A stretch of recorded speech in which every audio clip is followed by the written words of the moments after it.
Thanks for listening to the Thyroid Fixer podcast with your host, me, Dr. Amy Horniman, aka the Thyroid Fixer, functional medicine practitioner, hormone and weight loss expert. We're talking all things thyroid, hormone, and health related in order to empower, educate, and transform you. So if you're ready to get your life back, let's get started. Why you're still gaining weight with a thyroid problem. So this is going to be a game changer for you, and you can probably hear the excitement in my voice. The latest introduction, the latest member of the family to the Fixer line is Metabolism Fixer. And this, oh my God, I formulated this just for all my people out there that need to lose weight, that need help in the weight loss department, that can't lose weight no matter what they do, that feel like they have a slow metabolism, and that might be thinking of trying all those peptides out there, you know, the Beverly Hills soccer mom drug of choice for weight loss peptides. Or even if you're on them already and you're like, man, these are really expensive and I'm still not losing weight, add in Metabolism Fixer. Here's what I did. I took the power of T2, which increases your basal metabolic rate while you are sitting there watching Netflix. You're burning fat while you're watching Netflix. I combined it with a very unique patented ingredient called Suppressa. Suppressa has multiple clinical trials backing its efficacy in reducing your appetite, decreasing snacking, and providing way more control over your food intake. It is amazing. We also see improved emotional well-being, just decreased food cravings all around, reduced hunger, and weight management. Add on top of that, we have green tea extract, we have purple forest purple tea extract, both of which affect the metabolism in a very positive way without the jitters of normal fat burning supplements out there from the 1980s and 90s, right? The ones that made you feel like you're having a heart attack. You will not have that in any of my supplements, Thyroid Fixer or Metabolism Fixer. But Metabolism Fixer, ooh, yeah, we kicked it up a notch.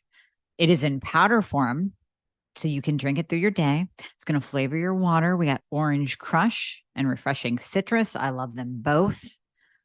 It is going to keep you under control all day long. So you throw a couple scoops in your water bottle in the morning, throw a scoop or two in your water bottle throughout the day. You will have fat burning and appetite control the entire day for what? An eighth of a price of the peptides? Oh my God, you can't go wrong. So grab some Metabolism Fixer today. Please let me know how you do on it. I am super excited for you. Super excited. So here's the thing. Whenever we're talking about the thyroid, number one, I am going off the assumption that you are diagnosed. But let me get a little bit of love for people who may not even realize that their weight loss resistance or inability to lose weight or their weight to gain that keeps coming on is thyroid related. So if you are gaining weight, if you are doing all the things right to lose weight, so let's say you're on a low carb diet, you've cleaned everything up, you're eating organic, you're getting grass-fed meat, you're not a cardio queen, you're getting to the gym a couple times a week and lifting heavy weights. So if you're doing all of the things and you are still gaining weight nonstop, you have total weight loss resistance no matter what you do, then I'm going to urge you to get a thyroid test done and a full thyroid panel. I have many podcasts on this as well, many videos on this on my YouTube channel, so you can go there. Sometimes I break out my whiteboard and I start describing exactly what we have to look at with each test and what each one means. And I also have a free download on my website that you can grab. But just trust me, you need a full thyroid panel. And then I also like to add in a fasting insulin, a hemoglobin A1C. I like to look at all of your hormones because all of those can be playing a role in your weight loss resistance or your weight gain. Now on to my people that are already diagnosed with hypothyroidism or Hashimoto's. Here's the thing. So whenever we're looking at weight And, let's say you've been diagnosed and you are currently on some kind of thyroid hormone replacement therapy, be it T4 only or a combination of T4 and T3. Maybe you're on natural desiccated thyroid medication. Whenever you are on a medication, what we have to look at is how that particular medication is working in your body. There literally is no one size fits all when it comes to thyroid medication and when it comes to getting you to an optimal level so that your body can release fat stores to be burned as fuel. So if we backtrack just a hair and we look at the thyroid itself, the thyroid is the master gland. So it's literally controlling your metabolism.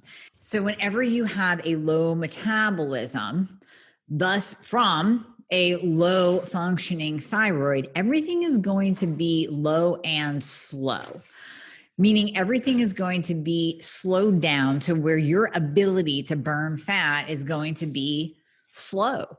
It's going to be basically non-existent, because I always say your metabolism is like a wet pile of leaves. It's all the way down here. It's soggy, it's wet, there's no fire to be made, there's no flame burning that can actually burn the body fat on your body that you really want to burn off. The thyroid controls this through T3. So if you've been listening to me for a while, you know that T4 is the inactive thyroid hormone and T3 is active. T3 gets to the cell. So every single cell on your body has a receptor site on it for T3, that active thyroid hormone. T3 actually gets to the cell and it binds to that receptor site to do its job. So when we're talking about mitochondria, ATP, Krebs cycle, you may have heard these terms in the past, maybe even back from high school biology. This is the production of energy in the cell. So when we're talking about using body fat for fuel, your body actually does like to burn the fat on your body for fuel. It likes to use its reserves first, instead of you feeding your face with food all the time and your body having to use that as fuel. Now, of course, we need to eat. I'm not saying to starve yourself, because that's really going to backfire on you. Trust me. Dropping down in calories, that's a whole nother podcast, but that will absolutely backfire and you will not lose weight if you are eating less than 1,000 to 1,200 calories a day. Again, another podcast. It's not about calories in, calories out, but you certainly can put yourself in a starvation mode so your body holds on to fat for dear life just to survive. We are talking about you in your normal feeding state. Your body wants to use that fuel, that energy that you are putting in your body. It wants to use that to give you energy and to fuel your daily activities, but it also wants to tap into your stores, because we all have fat stores. I mean, short of being a really, really skinny mini, everybody has some fat stores that can be burned. And you even have fat in your liver. A lot of you have non-alcoholic fatty liver disease, where we need to burn the fat in the liver too. We need to burn that fat that's between your skin and your muscle, that adipose fat. We want to get in there and burn your body fat for fuel. And in order for your body to do this, T3 levels have to be adequate. They have to be optimal, because that T3 is going to bind to the receptor site, and that T3 is going to give you energy to burn your stored body fat. So that's number one. You need that T3 at an optimal level. And I don't just mean normal level. I don't just mean that huge standard lab value range of normal. I mean, I want it optimal. I want that T3 level absolutely optimal at 3.5 or above, or in the upper quadrant of that range. That's what's going to start the fire. That's what's going to start the process of giving you a baseline metabolism. Now, beyond that, we start to look at your insulin. So insulin is another hormone that we've talked about ad nauseum on this podcast about insulin resistance. When insulin is in excess, then you will end up in an insulin resistant state, because that excess insulin is floating around in your bloodstream and it literally acts as a fat storage hormone. So it will go out and it will cause all of the food that you eat to be stored on your body as body fat. And there is no way in hell that your body can tap into your fat stores if insulin is high. So remember this phrase. A fat cell cannot shrink in the presence of insulin. A fat cell loves to grow in the presence of insulin. So when insulin is high, fat cells are happy. They're not shrinking down, they are growing and expanding. And that is what we see in type 2 diabetes with high glucose and high insulin levels. It's a vicious cycle for type 2 diabetics because the fat on their body literally produces, in addition to a variety of other hormonal dysregulations, we can get into that in a moment, but the fat on their body is literally producing a leptin resistant and insulin resistant state. God forbid they are insulin dependent diabetic. Now we're putting insulin into the body. We're adding fuel to the fire, not the good fire, not the metabolism fire. We're adding fuel to the fat storage mode fire. So we're adding insulin because the pancreas no longer produces it in insulin dependent diabetic. We're adding insulin into the mix. Insulin's the fat storage hormone. These poor type 2 diabetics already have an issue with insulin resistance, and now we're giving them insulin. The goal is to lower that insulin, and in order to do that, of course, we have to change your diet, but we also have to optimize the thyroid. So it all comes back to that T3 level. It all comes back to you having adequate T3 levels, because T3 is going to trickle down and cause insulin resistance. That high insulin will go backtrack to the thyroid, and it will impair T4 to T3 conversion and cause all kinds of inflammation. Insulin is very, very inflammatory. Insulin will accelerate aging. It will cause neurological diseases. It will accelerate the rates of cancer. If you do have cancer cells waiting to express themselves, because cancer cells love sugar, if you are walking around with high insulin levels, thus high glucose levels, you are feeding cancer cells. So there's another reason why we want to get your insulin levels down, not just about weight loss, but for longevity and overall health purposes too. From there, we have the sex hormones that I mentioned. So my focus, as always, especially with women who are, women and men who are weight loss resistant or who are gaining weight, we want to look at your testosterone. So your testosterone, if it is low, and again, I'm not talking about the standard lab value range. You don't have to have an L or a red mark on your testosterone to be low. Men, I have talked about this before. I've given you some love on other podcasts that we can link in the show notes too. But I have seen, oh my goodness, I have seen men coming in at 300, 400 and being told that they are normal. And these are men in their 30s, 40s, 50s, and 60s. Maybe if you're 80, 90, a 400 test is cool. You'll probably feel better around 500, but we might accept it if you're a little bit older. But not when you're in your prime years. And prime goes all the way up to 70. Prime goes up to 80 these days. What the hell am I saying? Let's not accept a low testosterone level, guys. Let's keep you active. Let's keep you sexually active. Let's keep you burning fat. Let's keep that muscle on you, because who wants to lose muscle as you age? Then you're just setting yourself up for broken bones and kyphosis, and you're walking all hunched over and slumpy and frumpy. No, let's keep that hard, sexy muscle on you and keep you hard through your aging years. Women, your testosterone is low. You are going to accumulate more fat. You're not going to be able to burn fat. Testosterone is needed to build that sexy, lean muscle. That's what we want for you.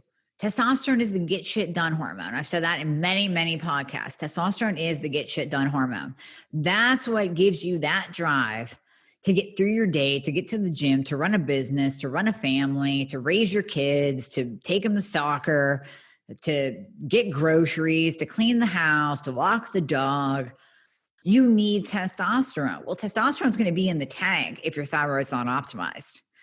High insulin levels can either push testosterone up or down. So in the case of polycystic ovarian syndrome, high insulin will push that testosterone up. Then you get all androgenic and you start breaking out and you get facial hair on top of being fat. That's not fun. I know. I have PCOS. I keep it under check. But PCOS can, and that high insulin can increase testosterone. Most cases, Most cases, and even in PCOS, we can see low testosterone.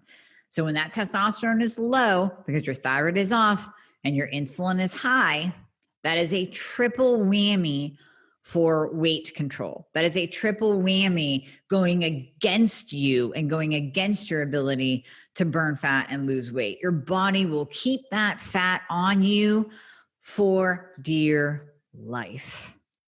So those are the major markers that we look at when we're talking about weight loss resistance, the inability to lose weight, or flat out weight gain, where you're like, what the hell is happening to me? I didn't eat that badly over the holidays, and there's the scale and it's 10 pounds heavier. I didn't eat that badly, or I've really cleaned up my diet. I've been doing keto for the week per Dr. Amy, and still can't lose. Okay, we have to look deeper. We have to look deeper at the biological functions and make sure that your T3 is optimal. Make sure that your insulin is down. Make sure that your testosterone levels are optimal.